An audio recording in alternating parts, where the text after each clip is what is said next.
Want to play Roblox on your PC? In this quick tutorial, I'll show you how to download and install Roblox for free. Open your browser and go to google.com. Next, type Roblox download in the search bar and press enter. Click the download button to get the Roblox installer.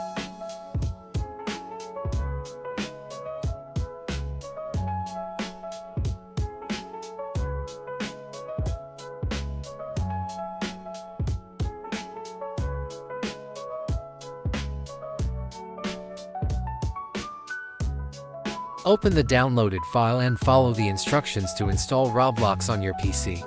It only takes a few minutes.